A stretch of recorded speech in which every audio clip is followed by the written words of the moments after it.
안녕하세요. 오늘 제가 드릴 말씀은 이제 고추에서 가장 이제 골칫덩이 중에 하나죠. 탄저병에 관련된 이야기입니다. 작년에도 이제 고추 탄저병에 관련된 농약, 살균제를 어떻게 효율적으로 치는 거에 대한 설명을 드렸었는데 워낙 이제 이 부분에 대해서 좀 어렵다 보니 오늘 이제 고추밭 현장에서 굉장히 이제 핵심적인 부분만 요약을 해서 좀 설명을 간단히 드리고자 하는데요. 여기 나와 있는 곳은 이제 저의 이제 고추밭이 아니고 저희 처가댁 장모님이 열심히 이제 재배하시는 고추 밭인데 제가 주로 이제 하는 일이 이제 농약 담당입니다. 여러분들 다 아시는 고추 탄저병. 일단 탄저병이 이제 왜 생기는가에 대해서는 종자로 이제 고추 씨앗으로도 종자 전염도 된다고는 하지만 일단 뭐니 해도 지난해 또는 수년 전에 버려진 탄저병에 걸렸던 병반에 의해서 토양 속에서 생존해 있던 탄저병의 찌꺼기죠. 찌꺼기, 미세한, 우리 눈에는 보이지 않지만 그런 병원균이 고온 다습, 아주 덥고 아주 습한, 흔히 얘기하는 장마철 같은 환경 속에서 가장 이제 활발하게 활동을 하게 되는데, 이제 그런 균들이 토양 속에서 주로 이제 생존하고 있다가 비가 오면 튀고 널리 사방으로 흩어지면서 이제 비바람에 의해서 스파이더맨처럼 주로 열매에 팍 꽂히게 되죠. 그래서 꽂히게 되면서 얘네들이 또 이 안에서도 나름대로 이제 분생포자의 형태로 잠복을 해 있다가 또 아까 말씀드린 고온 다습, 아주 덥고 눅눅한 습한 날씨가 지속이 되면서 병반이 녹아내리다가 다시 또 비가 오고 비바람에 의해서 장마철이 지나가면 또 사방으로 여기서 또 튀고 사방으로 이렇게 퍼지면서 탄저병이 널리 이제 전염이 되는 원리인데요.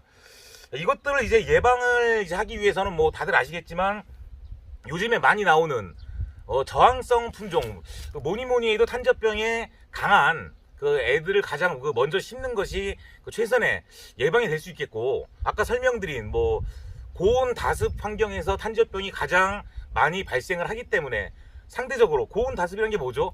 아무래도 빨래가 잘 마르지 않는 조건을 개선을 하기 위해서 우리는 최대한 할 수 있는 한 넓게 바람이 잘 통하도록 고온 다습 환경을 극복을 할 수 있도록 빨래가 잘 마르는 환경을 만드는 거죠. 그래서 이왕이면 같은 면적에 같은 고추를 심는다고 가정을 하면 여기 골과 골 사이를 좁히는 것보다는 최대한 폭을 골과 골, 이랑과 이랑 간격을 넓히고, 같은 면적이라면 이 간격을 넓히고 이 간격을 좁혀가지고 바람이 슝슝 잘 통하도록 식재를 하시는 게 그나마 탄저병을 예방하는 데 도움이 될 수 있겠고요.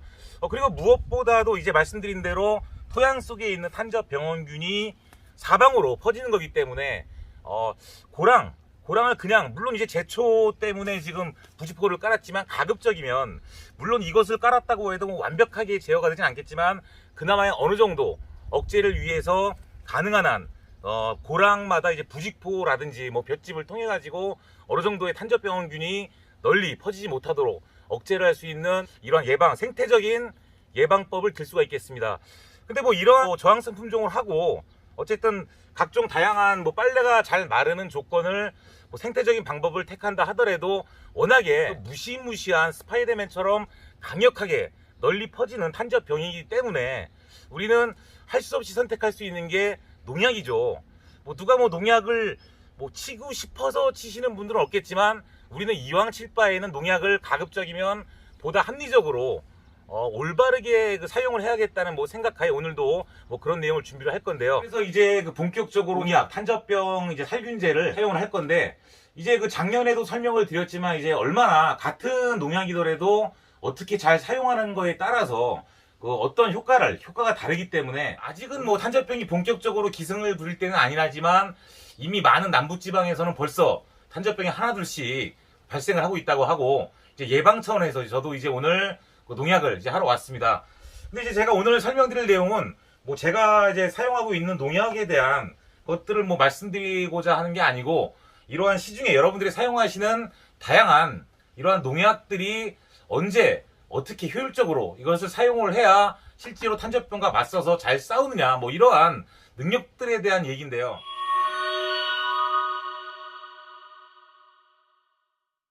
설명하기 전에 앞서서 잠깐 와보시죠. 제가 오늘 설명드린 내용 자체가 이제 들어보신 분들은 아시겠지만 농약의 작용 기작에 관련된 얘기입니다.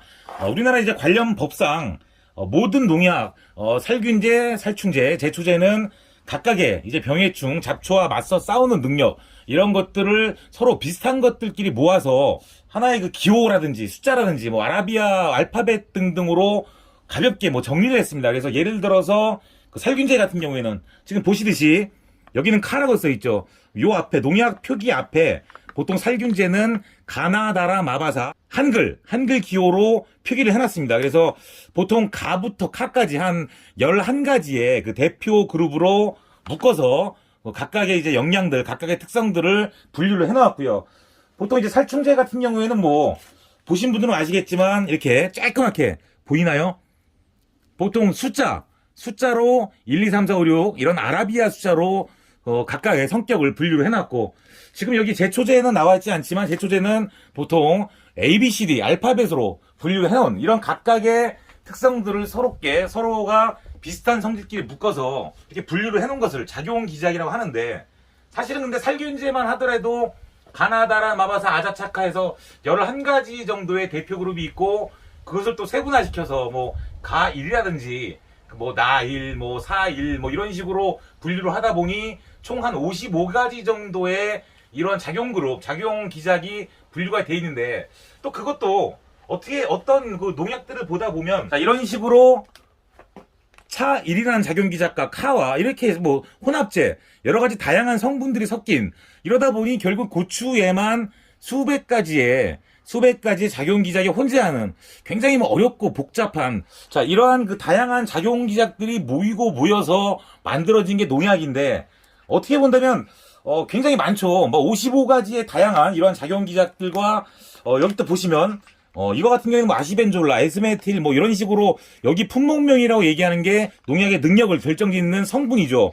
이러한 수많은 거의 수백 가지의 성분들이 모여서 만들어진 게 농약인데, 이런 각각의 이런 작용 기작들을 모두 알고 여러분들의 현장에 그대로 적용한다는 것들은 실제로 거의 불가능한 일이죠. 그래서 이제 많은 분들이 뭐 농약을 치실 때 일단 아무래도 뭐 경험적인 부분도 있겠지만, 대개 보면 이제 그 여러분들이 사시는 지역의 농약방에서 고추 탄저병 약을 주세요 하다 보면 뭘 주고, 아니면 이웃집에 농사를 잘 짓는 분이 주로 내가 이게 좋더라 하면 이걸 쓰고, 보통 이런 식으로 활용을 하시죠. 물론 그게 뭐 틀린 말씀은 아닙니다만, 그래도 각각의 조건이 다르고 여러 가지 환경이 다른 속에서 그대로 농약을 따라 했을 때 꼭 그것만이 정답은 아니라는 것을 오늘은 말씀을 드리고자 하는 것이고요. 일단은 뭐 제가 했습니다. 그래서 오늘 제가 설명드릴 내용은 여러분들이 가장 어려워하시는 탄저병에서 그 쓰여지는 다양한 작용 기작 중에 대표적인 4가지, 딱 4가지만 설명을 드릴 거예요. 사실 저는 뭐 저를 비롯해서 많은 분들이 여기에서 크게 벗어나지 않습니다. 그래서 오늘 그 제가 설명드리는 이런 작용 기작들을 꼭 끝까지 꼭 잘 들으셔서 여러분 현장에 꼭 실천을 해주십사 하고요. 자, 하나씩 보겠습니다. 자, 이제 뭐 많은 분들이 얘기를 들어보셨겠지만 모든 살균제는 뭐 예방제, 흔히 얘기하는 보호제와 치료제 두 개로 구분을 합니다. 그래서 가장 먼저 오늘 설명드릴 그 작용 기작은, 이맘때 여러분들이 그 농약방에 가서 보통 탄저병 약 주세요 하면 많이 주는 거죠. 보통 보호제, 예방제라고 하는 것들의 대표적인 기작 중에 카입니다. 제가 아까 설명드린 4가지 중에 가장 흔히 이맘때 많이 쓰는 보호제, 예방제로 많이 쓰는 카입니다. 굉장히 싸고 널리 쓰이는 보편적인 약 중에 하나인데, 이것의 성격은 뭐 아시는 분들은 아시겠지만 무엇보다도 예방제로서 다점 접촉작용이라는 걸 통해 가지고 식물에 고추나 잎이 있으면 넓게 점작용을 통해 가지고 들어오는 아이들과 깔짝깔짝 맞서 싸우는, 어떻게 본다면 전쟁으로 따지면 하나의 그 보초병, 뭐 장기로 따지면 졸, 한 그 정도의 역할을 하는 거죠. 그래서 직접 들어와서 병에 걸린 애들을, 깊숙이 들어온 애들을 맞서 싸우지는 못하지만 최소한의 아직 병이 생기기 전에 외부에서 그 무시무시하게 막 침입을 하는 이런 탄저병균과 맞서서 보초의 역할을 하면서 맞서 깔짝깔짝 싸우는 역할을 하기에는 최적의 조건을 갖고 있죠. 그래서 지금 설명드린 이런 카 기작인데, 이런 것들이 굉장히 싸고 좋지만 한 가지 단점이, 얘네들은 직접 식물 체내로 침투 이행성이 없습니다. 그러다 보니까 상대적으로 계속 다점 접촉장애를 통해서 널리 퍼져는 있지만 뭐 작년처럼 비가 많이 올 경우에는 아무래도 얘네들이 침투성이 없다 보니까 녹아내리다 보니까 상대적으로 약효가 떨어지고, 그렇다고 매일같이 뭐 이 약을 칠 수가 없기 때문에 아무래도 병원균 침입을 하겠죠. 그래서 다른 약을 선택할 수 없는 건데, 어쨌거나 지금 이 카 기작은 정상적인 조건, 굉장히 맑은 날이 지속되고 그 해에 환경이 여건이 괜찮다면 이 카 하나만 가지고도 끝까지 병 없이도 충분히 예방을 할 수 있다, 뭐 이런 말씀을 드릴 수가 있겠고요. 자, 카 설명드렸습니다. 그 다음 또 설명드릴 게 굉장히 또 중요한 거죠. 제가 오늘 4가지 설명을 드린다고 했는데 꼭 무슨 약장사 같네요. 자, 어쨌든 자, 카 기작도 그렇지만 또 하나의 또 중요한 기작이 있습니다. 최근에 굉장히 이제 관심을 받는 것 중에 하나인데, 자, 여기 보면 아까 카는 설명드렸죠. 이 예방제로서의 이런 작용 기작에다 지금 이게 포장이 좀 찢어서 그렇지만 차1이라는 기작이 있습니다. 이 차1이라는 기작은 굉장히 재밌는 것 중에 하나인데, 얘네들은 아까 카가 예방제 어떤 보호제의 성격이 있다면 얘네들은 어떻게 본다면 얘네들도 마찬가지로 예방이지만 주로 이제 맡는 역할은 방어의 기작입니다. 방어의 역할인데, 주로 이제 아시벤졸라라는 이런 성분들이 그 식물이 가지고 있는 좀 설명드리면 복잡할 수도 있겠지만, 식물은 스스로 병원균이 침입을 하면 그 안에서 살리실산이라는 어떠한 항생 물질을 스스로 내뿜습니다. 어떻게 본다면 사람들이 그 바이러스 예방 주사를 통해 가지고 스스로 바이러스와 맞서 싸우는 능력을 갖듯이 식물은 병원균이 침입을 하면 살리실산이라는 물질을 스스로 발산을 함으로 인해 가지고 병과 맞서 싸우는 이런 능력을 갖는데, 이러한 아시벤졸라라는 성분이 어떻게 본다면 그런 살리실산의 역할을 대체를 하는 거죠. 뭐 그래서 이러한 복잡한 걸 다 떠나서 여러분들이 약 포장에 써 있는 차1이라는 기작만 잘 선택을 하셔도 이 차1 플러스 카, 보통 이 차1과 설명드린 보호제, 이 카 기작이 혼합제 형태로 많이 판매를 하고 있습니다. 제가 가지고 있는 이 약이 아니더라도 여러분들 현장에 그 약방, 농협에 가시면 이와 비슷한 작용 기작 약들을 선택하시면 그 방어제로서의 역할을 충분히 담당을 할 수 있겠고요. 설명드린 대로 이러한 그 카와 차1, 차1 플러스 카 기작, 이러한 약들이 주로 병원균이 생기기 전, 탄저병이 본격적으로 시작되기 전에, 장마철 이전에 그 사용하는 예방제로서의 역할을 주로 한다면, 얘네들이 아무리 전쟁터에서 보초를 잘 세워놓는다 하더라도 워낙에 탄저병이 강력한 무기로 뚫고 비바람에 의해서 뚫고 들어왔을 때는 속수무책으로 당하고 있을 수밖에 없기 때문에 저희들이 그 다음 약을 선택할 수밖에 없는데, 흔히 여러분들이 다들 아시는 그 다음 기작입니다. 굉장히 많이 나오는 기작 중에 하나인데, 여기 보시면 숫자가 써있죠. 다삼. 지금 다삼 요 기작은 스트로빌루린 계열, 아마 우리나라에서 지금 개발된 약 중에 이 탄저병에는 가장 효과가 좋다고 볼 수가 있습니다. 그래서 이 약은 대표적으로 여기 성분들을 보면 뭐 피라클로스트로빈, 여기는 피라클로스트로빈이라고 써있는데 대개 성분들이 스트로빈이라고 보통 끝나는 이런 스트로빌루린 계열이라는 약자입니다. 자, 이러한 그 다삼 그룹들은 뭐 대표적인 역할이 앞서의 카 기작이 주로 이제 보초의 기능을 담당을 했다면, 얘네들은 어떻게 본다면 이제 전쟁터에서 미사일, 얘네들이 주로 이제 담당하는 역할은 세포의 호흡, 그 탄저병을 비롯한 여러 가지 병원균의 그 숨을 못 쉬게 해서 어떻게 보면 숨통을 딱 막히게 하는, 그래서 세포가 스스로 에너지를 만드는 것을 차단하는 뭐 이런 역할을 하는 건데요. 그러다 보니 초기의 예방보다는 주로 처음 병이 막 발발할 시점에 강력하게 한 방을 확 날려서 이러한 탄저병원균의 숨통을 확 끊는, 전쟁에서 한 방 날리는 미사일, 적들의 숨통을 확 끊어놓는 이러한 역할을 담당하는 기능을 할 수가 있겠죠.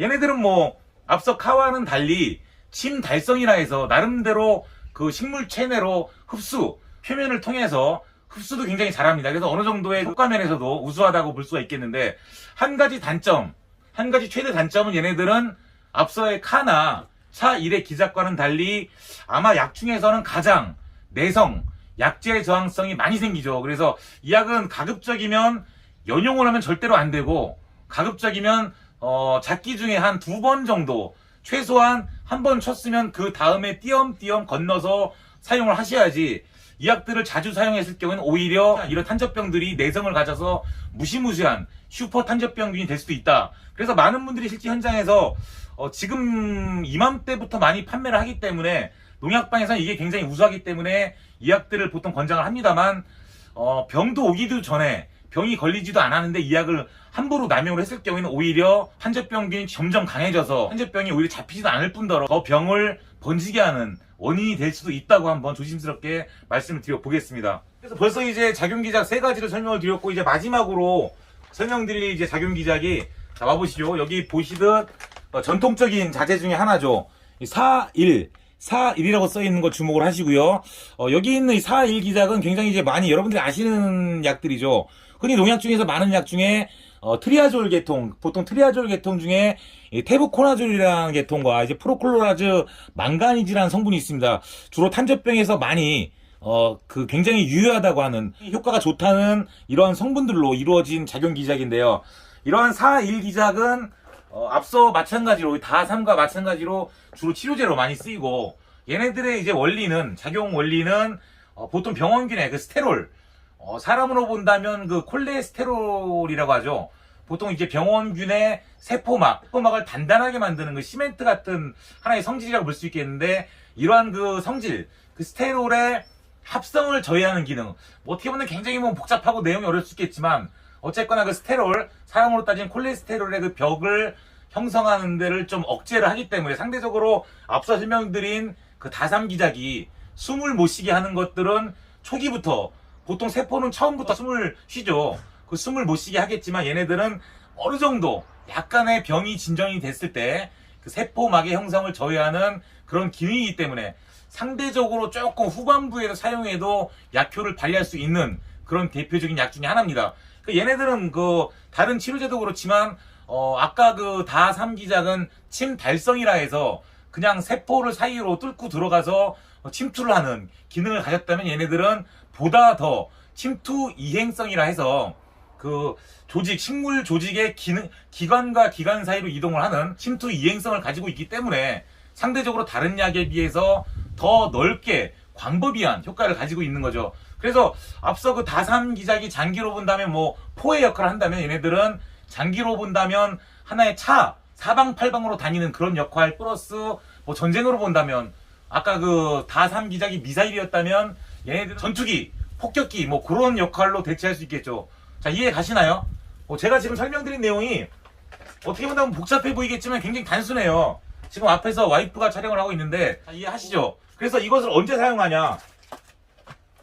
보통 지금같이 장마철이 본격적으로 시작하기 전 단계 그러나 날이 한창 무덥고 습한 날씨가 시작이 돼서 왠지 탄저병이 하나둘씩 생길 것 같다 이런 마음이 생길 때는 이러한 예방 보호제 아니면 차1이 섞인 이러한 예방제를 주로 사용하시면 되고 본격적인 장마철이 시작되고 하나 둘씩 탄저병이 시작을 했다는 느낌이 들면 초전박살 미사일 한방 다삼기작을 통해 가지고 일시에 탄저병균의 숨통을 확 막히게 하는 뭐 요런 역할 한 방에 쓰는 거죠. 뭐 그리고 나서 그 다음부터는 병의 발생 여부에 따라서 적절하게 다시 또 병이 없어질 수도 있는 겁니다. 그럴 경우에 다시 또 카로 갈 수도 있고 계속 병이 왔다 갔다 할 것 같으면 가끔 뭐 4일도 써주고 이런 식으로 여러분들의 상황에 맞게 여러분들의 그 포장의 환경에 맞게 전술을 활용을 하시는 거고요.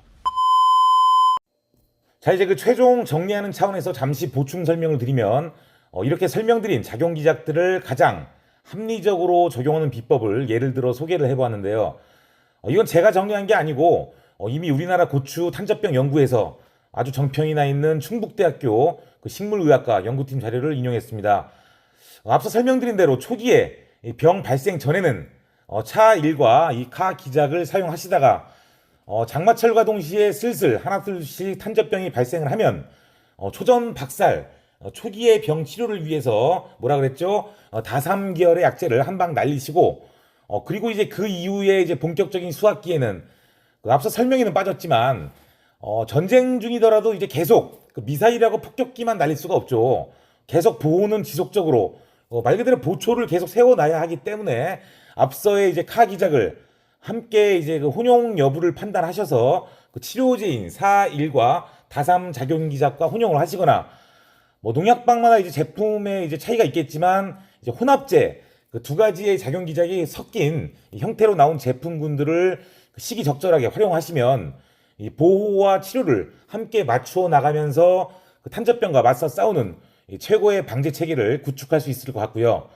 자, 여기서 주의해야 할 점은 반드시 다삼 작용 그룹의 약제는 너무 남용하지 말자 꼭 기억해 주시고요. 그래서 이제 오늘 이렇게 간단히나마 뭐 어려웠나요? 그 탄저병에 주로 활용하고 있는 대표적인 네 가지 작용 기작에 대해서 알아봤고요. 지금 이것은 뭐 제가 뭐 약의 이름이 중요한 게 아니겠죠. 저는 아까 그 제가 설명드린 내용대로 이 다삼 계열을 초기에 적들의 숨통을 확 끊는 데 활용을 했지만, 다시 설명드리면 얘가 내성이 많이 생기기 때문에 어떤 분들은 가장 탄저병이 많이 발생을 했을 때 후기에 한 방 쓰시는 경우도 있습니다. 이건 전술을 다양하게 활용하는 것의 차이기 때문에 이런 약들을 이 네 가지의 작용기작들의 조합들을 저는 저의 그 방식대로 적당한 시기에 활용을 했지만, 여러분들의 그 조건이 다르기 때문에 여러분들 여건에 맞게 잘 이러한 전술을 응용하셔서 올해 고추농사 탄저병 없이 그 대박 나시기를 기원하며 오늘 인사 마무리 짓겠습니다. 감사합니다.